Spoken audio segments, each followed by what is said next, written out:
Hi hello నమస్తే welcome back to our channel. ఈరోజు మనము ఫ్రైడ్ చికెన్ ఇంట్లోనే చాలా సింపుల్గా ఎలా తయారు చేసుకోవాలి ఇప్పుడు మనం చూద్దాం. ఈ విధంగా కనుక పిల్లలకు చేసి పెట్టండి, చాలా ఇష్టంగా తింటారు. ముందుగా మనము లెగ్ పీసెస్ తీసుకొని వాటిని వాటర్లో వాష్ చేసుకున్న తర్వాత వీటిని ఇలా మనము కట్ చేసుకోవాలి. ఇలా ఈ చికెన్ అంతా ఇలా మనము కట్ చేసుకుంటే మసాలా అంతా చికెన్కి పట్టి చాలా టేస్టీగా ఉంటుంది. ఇలా అంతా కట్ చేసుకున్న తర్వాత ఇప్పుడు ఇందులోకి టేస్ట్కి సరిపడా సాల్ట్ అలానే కారం వేసుకోవాలి. ఇప్పుడు ఇందులోకి 1/2 టీ స్పూన్ దాకా పసుపు వేసుకోవాలి. అలానే 1 టీ స్పూన్ దాకా గరం మసాలా, 1 టీ స్పూన్ దాకా అల్లం వెల్లుల్లి పేస్టు, అలానే సగం నిమ్మరసం ఇందులోకి పిండుకొని మసాలాలంతా చికెన్కి బాగా పట్టేలాగా ఇలా ఒకసారి అంతా బాగా కలుపుకోవాలి. చూసారు కదా, ఈ విధంగా అంతా ఈ మసాలాలన్నీ మనము చికెన్కి బాగా పట్టించుకోవాలి. ఇలా అంతా మసాలాలన్నీ పట్టించుకున్న తర్వాత ఇప్పుడు ఈ చికెన్ని ఒక 2-3 గంటల సేపు ఫ్రిడ్జ్లో పెట్టుకోవాలి. ఇలా క్రిస్పీ చికెన్ ఫ్రై మనము తయారు చేసుకునేటప్పుడు మసాలాలన్నీ ముందు రోజే మనము చికెన్కి పట్టించేసి నెక్స్ట్ డేకి తయారు చేసుకుంటే చికెన్ మనకు చాలా టేస్టీగా ఉంటుంది. మనము తొందరగా తయారు చేసుకోవాలంటే ఒక 2-3 గంటల సేపు అన్న చికెన్ని నానబెట్టుకోవాలి. చూసారు కదా, ఈ విధంగా అంతా మనము మసాలాలు కలుపుకున్న తర్వాత ఇప్పుడు ఈ చికెన్ని ఫ్రిడ్జ్లో పెట్టుకుందాం. అలానే ఇప్పుడు మనము ఒక ప్లేట్ తీసుకుందాం. ఇప్పుడు ఇందులోకి 1 కప్పు దాకా మైదా పిండి, అలానే 1 కప్పు దాకా ఇందులోకి కార్న్ఫ్లోర్ వేసుకున్న తర్వాత కొద్దిగా సాల్ట్, అలానే కొద్దిగా గరం మసాలా వేసుకొని ఇలా ఒకసారి మిక్స్ చేసుకుందాం. చూసారు కదా, ఈ విధంగా అంతా మిక్స్ చేసుకొని పక్కన పెట్టుకుందాం.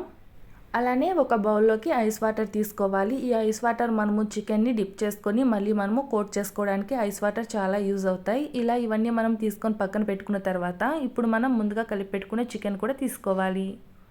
చూసారు కదండి, ఈ చికెన్కి అంతా మసాలాలంతా బాగా పట్టేసాయి కదా. ఈ విధంగా మనము చికెన్ని కలుపుకున్న తర్వాత మనం ముందుగా తయారు చేసి పెట్టుకున్న పిండిలోకి ఈ చికెన్ మనము ఇలా ఒకసారి అంతా రోల్ చేసుకోవాలి.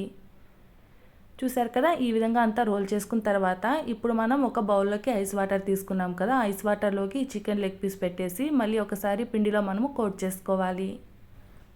చూసారు కదండి, ఈ విధంగా మనము పిండిలో రోల్ చేసుకొని అలానే వాటర్లో డిప్ చేసి మళ్ళీ పిండిలో రోల్ చేసుకోవడం వల్ల మనం తయారు చేసుకునే చికెన్ పీసెస్ అన్నీ కరకరలాడుతూ చాలా టేస్టీగా వస్తాయి. చూసారు కదా, ఈ విధంగా తయారు చేసుకున్న తర్వాత వీటిని ఒక ప్లేట్లోకి తీసుకొని పక్కన పెట్టుకుందాం. ఇదే విధంగా మిగిలిన లెగ్ పీసెస్ కూడా మనము ఒకసారి పిండిలో రోల్ చేసుకోవాలి. అలానే వాటర్లో డిప్ చేసి మళ్ళీ పిండిలో రోల్ చేసుకొని ఒక ప్లేట్లోకి తీసుకొని పక్కన పెట్టుకుందాం. చూసారు కదండి, ఈ విధంగా అన్ని మనము తయారు చేసుకుని ఇలా ఒక ప్లేట్లోకి తీసుకొని పక్కన పెట్టుకుందాం. ఇప్పుడు డీప్ ఫ్రై చేసుకోవడానికి స్టవ్ ఆన్ చేసుకుని ఇలా ఒక పెనం పెట్టుకోవాలి. ఇప్పుడు ఇందులోకి డీప్ ఫ్రై సరిపడినంత ఆయిల్ వేసుకోవాలి. ఇలా ఈ ఆయిల్ మనకు కాస్త హీట్ ఎక్కిన తర్వాత ఇప్పుడు ఇందులోకి మనం ముందుగా కలిపి పెట్టుకున్నటువంటి చికెన్ పీసెస్ ఇలా ఒక్కొక్కటిగా ఆయిల్లోకి వేసుకోవాలి. ఇలా ఆయిల్లోకి వేసుకున్న తర్వాత మంటను మనం స్లో టు మీడియం ఫ్లేమ్లో పెట్టుకొని చికెన్ని మనము ఫ్రై చేసుకోవాలి.